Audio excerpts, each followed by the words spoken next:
Ikke vær genert da. Jeg skal stille bare noen enkle spørsmål, ikke noe tull.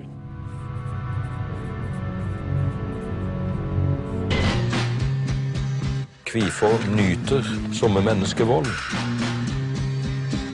Alle har sin egen tradisjon og kultur. Når man ser opptøyer, så det et slags febertermometer. Et slag ett for mye.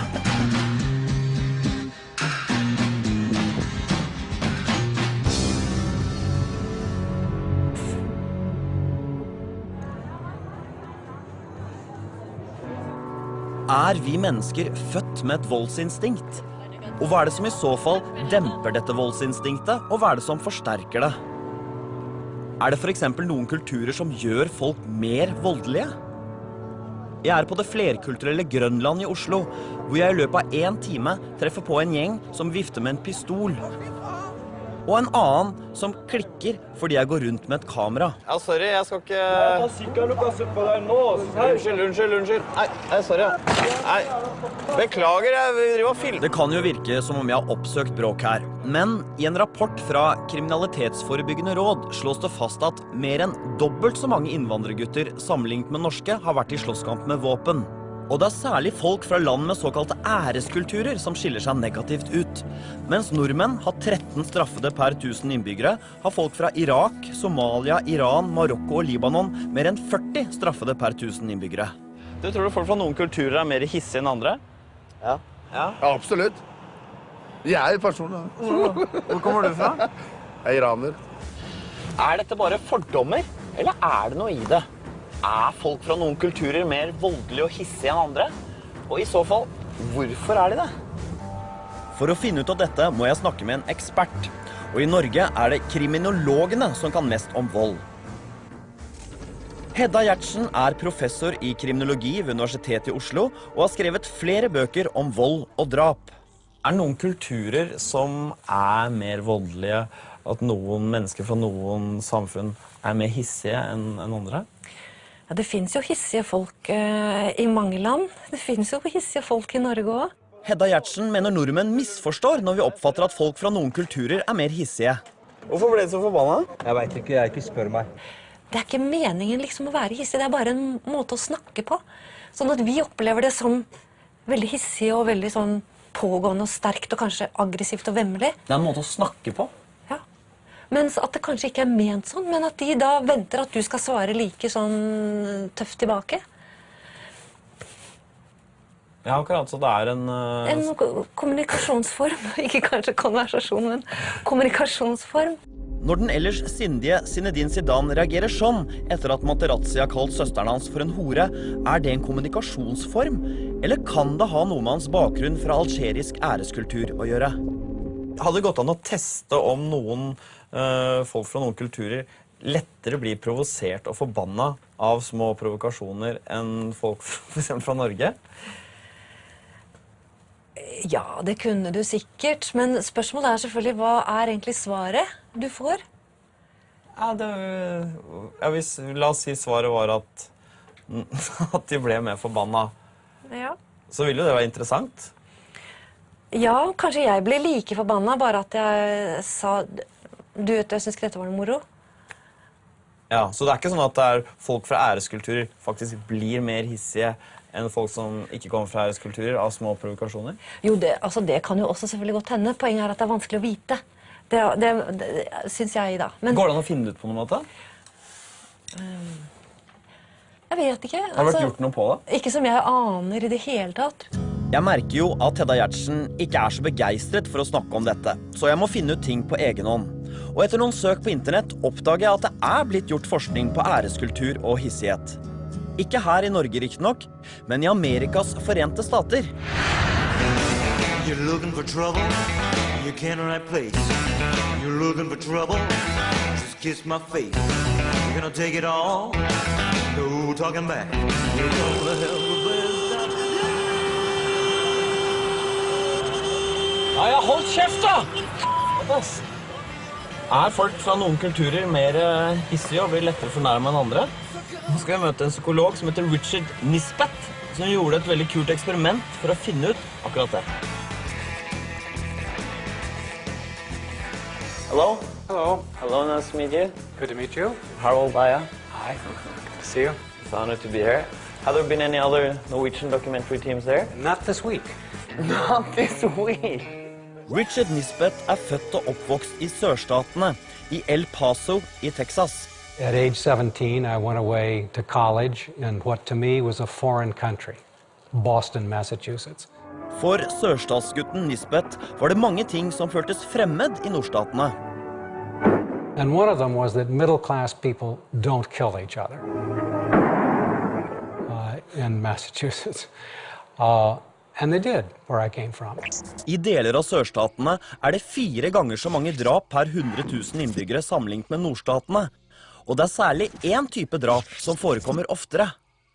It was found that the homicides that were elevated were those where there was plausibly an insult, a romantic triangle, or an argument in a bar or something. Men hvorfor var det så mange drap utløst av fornærmelser akkurat I sørstatene?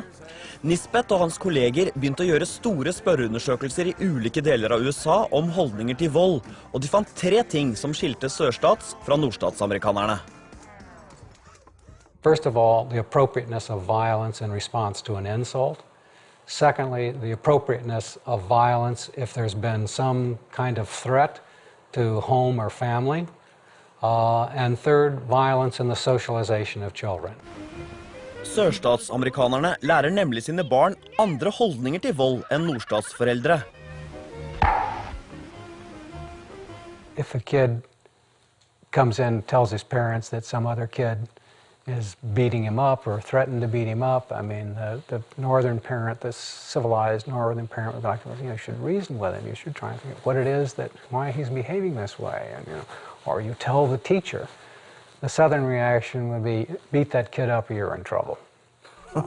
Nøkkelen til å forstå disse forskjellene fikk Nisbet fra en kollega som hadde studert kulturer I Midtøsten. And he says, oh yes, that's culture of honor. Det altså ikke bare I Midtøsten man har æreskulturer. Men det sånn at folk fra æreskulturer faktisk mer hissige? For å teste ut dette gjorde Nisbet et eksperiment som blitt berømt som det såkalte drittsekk-eksperimentet. We had southern and northern U.S. subjects who were at the University of Michigan come into the laboratory for a study on thinking. And as soon as they get to the laboratory, they fill out a questionnaire. The experimenter says, please take your questionnaire down to the end of the hall and leave it on the table at the end. And there's a guy standing at one of the file cabinets with the drawer out, and he's blocking the participant's way to the table. The participant turns around, and he's going to have to get past this guy at the file cabinets again. So the guy slams the cabinet door shut, pushes into the shoulder of the participant, and says, asshole. Now the question is, how do people react to this? Northern subjects are get a little startled and sort of laugh. I mean, sort of, what's your problem? The southern subjects flush. Asshole. Hey! I mean, they get obviously angry. Nisbet tok også spyttprøver for rent kjemisk å måle hvor sinte de egentlig hadde blitt. When we measure subsequently their cortisone level, which indicates their stress level, that's been increased. It's been a stress for the Southerners. It's not a stress for the Northerners, so far as their cortisol level is concerned. And testosterone level increases for the Southerners. So they're ready for a fight. It doesn't increase for the Northerners. Nisbet utførte flere lignende eksperimenter, og alle viste det samme. Folk fra sørstatene mer hissige enn folk fra nordstatene. Men ikke dette en uheldig type forskning som stempler en gruppe som voldelige hissigpropper? When I first started doing this research and talking about it in public, I was afraid that I would offend Southerners. No, the only people I offend is Northern liberals who take, who out of a sense of political correctness, they would sometimes say at the end of my talks, this is terrible, the way you're talking about these Southern people, making them look bad. And I said, but no Southerner ever They're proud of They're proud of it, and they can't believe that Northerners are such wimps. Mens folk I nordstatene oppfatter deres hissighet som noe litt barnslig. Right. You're right, exactly. Immature, lacking in self-control, poor sense of balance. Det var dette litt umodne og barnslige ved æreskulturer som var utgangspunktet for de sketsjene om respekt vi hadde I Team Antonsen. Se på meg, Jølsrud. Da vis meg respekt, Jølsrud. Vis han respekt. Vis meg respekt. Vis han respekt, da. Jølsrud. En ting hvordan nordmenn opplever folk fra æreskulturer, men jeg lurer på, hvorfor de så hissige? Hvorfor oppstår sånne kulturer? There's an expression in North Carolina, which is part of the South, the U.S., every man a sheriff on his own hearth. So that means you have to take care of your own home. You have to be the law in your own home to protect yourself, because nobody's going to be around to protect you. Your only protection is yourself. Well, let's go get him. Ifølge Nisbet oppstår æreskulturer I samfunn hvor man ikke har politi og rettsstat. Og ikke minst I samfunn som har dyr på beite. It's because if you keep animals for a living, somebody can take away your entire livelihood in an instance. They can just take all of your animals. And the way you make sure that nobody's going to do that to you is by making it clear that you're a tough guy and you won't tolerate any kind of nonsense. No jokes at my expense, no insult, nothing, or I'll strike you down. To be willing to spring into violence unpredictably is an advantage in a culture of honor. I mean, don't mess with him. You never know what he's going to do. Villigheten til å slå tilbake har altså en avskrekkende funksjon. Ulempen at dette ofte fører til hevnspiraler.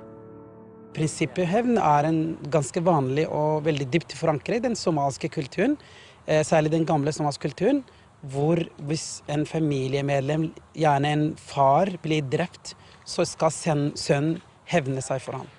I moderne samfunn sørger stat og politi for at det ikke lenger har noen hensikt å slå tilbake.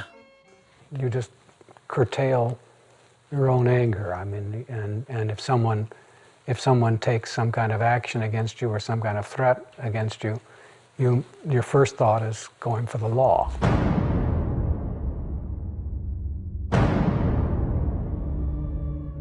Men hvis samfunnet endrer seg, kan temperamentet vårt også forandre seg? For instance, in Norway, if for some reason the police and government disappeared, would we develop a culture of honor as well?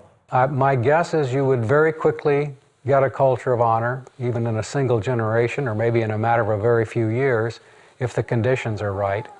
Dette ble faktisk testet ut I praksis klokken 08:00 den 17. oktober 1969. Da gikk politiet I Montreal I Canada ut I full streik.